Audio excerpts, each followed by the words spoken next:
स्वागत है आपका। मैं हूं आपके साथ शिवम दत्त मेहता। अब बात करेंगे नापाक पाकिस्तान की।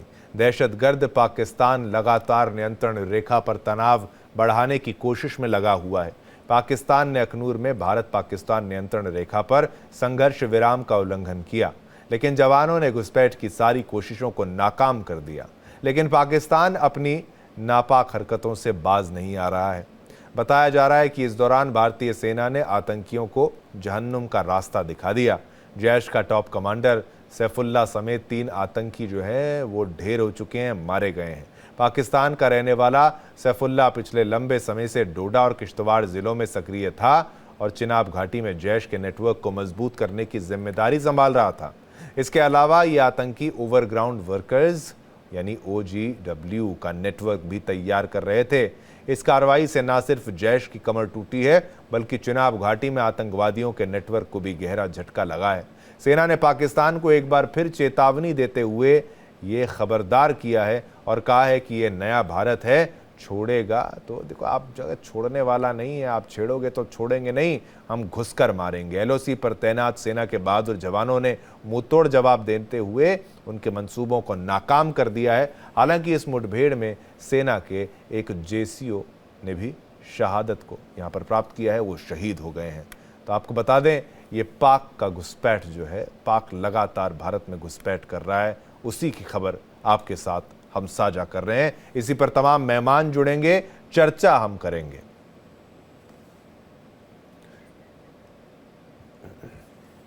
चलिए, इसी पर और जानकारी देने के लिए कुछ ही पलों में हमारे साथ कुछ मेहमान भी जुड़ेंगे, पाकिस्तान से भी मेहमान होंगे। लेकिन सबसे पहले हमारी ये खास रिपोर्ट देखिए और मामले की गंभीरता को समझिए।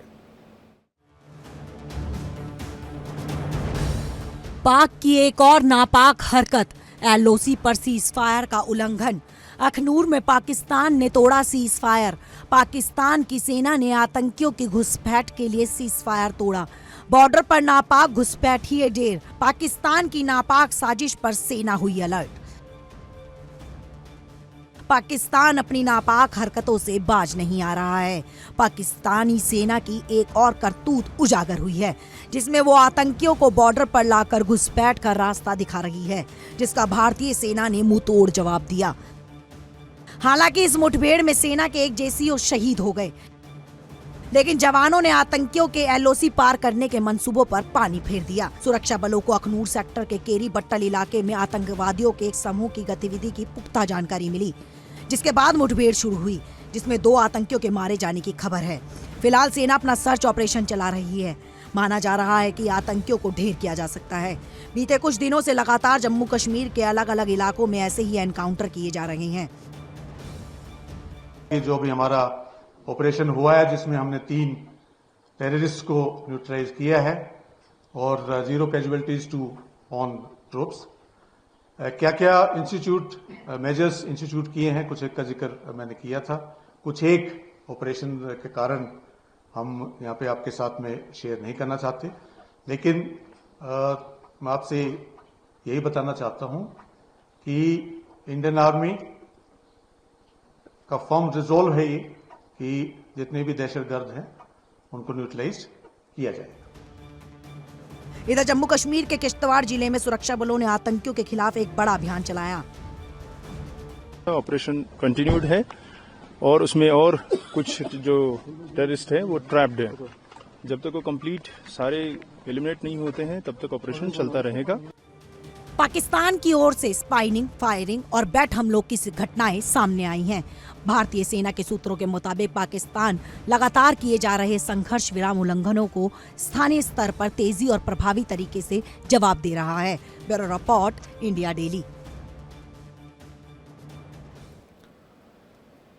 तो नापाक साजिश का पर्दाफाश करेंगे और चर्चा करेंगे कि भाई कब तक ये, चाहे जैश ए मोहम्मद हो, चाहे लश्कर तैयबा हो, इस तरीके के तमाम आतंकी संगठन क्यों वहाँ पर जम्मू कश्मीर के निवासियों को, वहाँ के लोगों को चैन से बैठने नहीं देना चाहते, वहाँ की उन्नति होने नहीं देना चाहते, वहाँ की तरक्की इनको नाकाबिले बर्दाश्त होती है। इनको मिर्ची लगती है, भारत की उन्नति से इनको चिढ़ है, जम्मू कश्मीर के लोग आगे बढ़े तो इनको दिक्कत होती है। चलिए स्वागत करना चाहूँगा तमाम मेहमान आपके टेलीविजन स्क्रीन पर कुछ ही पलों में आएंगे, जिनसे हम इस चर्चा को आगे बढ़ाएंगे। हमारे साथ पाकिस्तान से भी गेस्ट होंगे, साथ ही साथ रक्षा विशेषज्ञ भी हमारे साथ हैं। चलिए मैं स्वागत करना चाहूँगा हमारे तमाम मेहमानों का।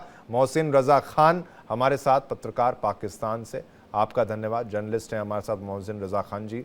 जावेद बदर, नेता पीटीआई के, वो भी आपका भी बहुत बहुत धन्यवाद, आपने भी समय निकाला, शुक्रिया आपका। अब मेजर जनरल के सिन्हा साहब भी हमारे साथ इस वक्त हैं, डिफेंस एक्सपर्ट, आपका भी बहुत बहुत धन्यवाद।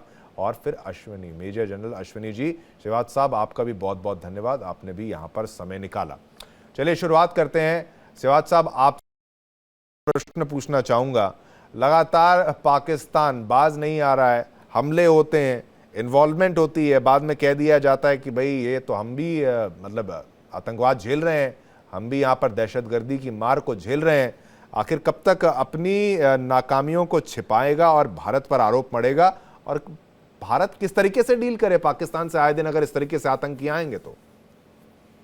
हाँ बिल्कुल, देखो ये सच्चाई है कि पाकिस्तान अब एक नया रट लगाने लगा है कि भाई हम ही टेररिज्म के विक्टिम हैं और आओ हम मिलके टेररिज्म के अगेंस्ट लड़ें। मगर पाकिस्तान को ये समझ आना चाहिए ये आतंकवाद क्रिएट किसने किया। ये जो आतंकवाद के आज ये विक्टिम बता रहे हैं तहरीके तालिबान पाकिस्तान, ये क्रिएट भी पाकिस्तान ने खुद किया, क्योंकि आसमान से तो गिरा नहीं। देखो जब हिलेरी क्लिंटन 2013 में आई थी as a secretary of state, तो उसने अगवा किया था पाकिस्तान को कि अगर आप घर में सांप पालेंगे और आप ये सोचेंगे कि आपके पड़ोसी को डसेगा, एक दिन वो आपको भी डसेगा। और यही आज हो रहा है पाकिस्तान के अंदर, जिस प्रकार से तहरीके तालिबान पाकिस्तान इनको डस रहा है। मगर दुख की बात यह है पाकिस्तान अभी भी गुड और बैड टेररिस्ट में फर्क करता है। वो आतंकवादी जिसको भारत की तरफ भेजता है, जैसे जैसे मोहम्मद लश्कर तौबा, उनको ये गुड टेररिस्ट बोलता है। और जो आतंकवादी इनको काट रहे हैं तहरीके तालिबान पाकिस्तान और बीएलए, जो कि एक प्रकार से हमारी तरफ से फ्रीडम स्ट्रगल है, उनको ये बैड टेररिस्ट बोलते हैं। क्योंकि इसी के कारण ये आतंकवाद के लड़ नहीं पाए। अब बताता हूं क्या हो रहा है। पाकिस्तान की एक स्टेटेड पॉलिसी है कि ब्रीड इंडिया विद 1000 कार्ड। तो अभी भी पाकिस्तान में करीब करीब 2000 से 3000 के करीब लश्कर तौबा जैसे मोहम्मद के आतंकवादी लॉन्च पैड पे और ट्रेनिंग एरिया में बैठे पीओके में, और वो लैस हैं उन हथियारों से जो अमेरिका छोड़ गई थी अफगानिस्तान। और अब वो कोशिश कर रहे हैं किसी तरीके से भारत में पंप इन कर। आप ये कहें कि ये अब ऐसा क्यों कर रहे हैं, कोई रणनीति में बदलाव है? हाँ, क्योंकि इनको अभी मार पड़ रही है खैबर पख्तूनख्वा में टीटीपी से और बलूचिस्तान लिबरेशन आर्मी से बलूचिस्तान में, उधर से कहीं ना कहीं गिलगित बाल्टिस्तान में भी अब हालात खराब है। पीओजे में लोग सड़कों पे हैं, वो भारत में मिलना चाहते हैं। तो ये डाइवर्ट करने के लिए, अटेंशन करने के लिए भारत में फिर आतंकवाद को भेजने की ज्यादा से ज्यादा कोशिश कर रहे हैं। मगर हर कोशिश को भारत की फौज नाकाम करेगी। मैं तो ये कहता हूं एक स्टेप आगे लें। हमने 25 फरवरी 2021 में पाकिस्तान के साथ सीज फायर का एक पर एग्रीमेंट किया। क्या पाकिस्तान उस एग्रीमेंट पे खरा उतरता है? जब भी वो आतंकवादी भेजने होते हैं तो वो अपना जो सीज फायर वायलेशन करता है और एक प्रकार कवरिंग फायर की मदद से वो आतंकवादियों की भेजने की कोशिश करता है। मुझे तो लगता है समय आ गया है कि अब भारत को अपना ये बदलना चाहिए और ये जो लॉन्च पैड और ट्रेनिंग एरिया जो पीओके में है, इनको हमें हिट करना चाहिए। हमारे पास बहुत ज्यादा साधन है, चाहे वो आप स्कैल्प मिसाइल कहें, चाहे वो ड्रोन बोले, क्योंकि पाकिस्तान मानने वाला नहीं। पाकिस्तान की फौज अपना स्टेटेड डिफेंसिव से अब ऑफेंसिव पर आने का समय आ चुका है। Proactive strategy is the requirement of the day. ठीक, ये एक जवाब यहां पर ले लेते हैं। जावेद बदर भी हमारे साथ इस वक्त हैं, पीटीआई के नेता हैं। जावेद बदर जी, आप मुझे बताइए कि भाई इस तरीके से अगर सीज फायर का वायलेशन होगा, वहां से आतंकी आएंगे और वहाँ पर जो पीओके है पाकिस्तान ऑक्यूपाइड कश्मीर, वहाँ पर अगर इस तरीके से आतंकियों को पनाह दी जाएगी तो फिर जिम्मेदारी तय किसकी होती है? फिर अगर भारत आगे बढ़े, हिंदुस्तान आगे बढ़े, हमला वहाँ पर करे कि भाई वो निपटे या फिर आप निपटे, कौन निपटेगा? देखिए, पहली बात मैं इसमें करूं कि दहशतगर्दी में तो हम सबसे ज्यादा घायल हैं दहशतगर्दी में। ये तो मैंने पहले ही कह पूरी दिया। दुनिया को पता है कि हम दहशतगर्दों के खिलाफ लड़ रहे हैं। आपकी वहां पे शहादत हुई है, हम तो रोजाना शहादतें पेश कर रहे हैं यहाँ पर, हमारी फौज तो दहशतगर्दों के खिलाफ। दूसरा रह गया, आप एलओसी की खिलाफ वर्जी की बात कर रहे हैं, तो मैं बताता चलूं कि एलओसी की खिलाफ वर्जी सबसे ज्यादा इंडियन आर्मी करती है हमेशा। कैसे? और दूसरी बात रहेगी कि यहाँ से आप घुसपैठिए कह रहे हैं, आ रहे हैं उधर, तो हिंदुस्तान कश्मीर के अंदर जो कब्जा किया हुआ है इंडियन आर्मी ने, वो पाकिस्तान की टोटल फौज जितनी है उससे भी ज्यादा फौज आपने वहां पर लगाई हुई है कश्मीर में। तो आप क्यों नहीं रोकते? कितना बड़ा बॉर्डर है, रोके ना आप। ये आपका फर्ज बनता है कि आप रोकें।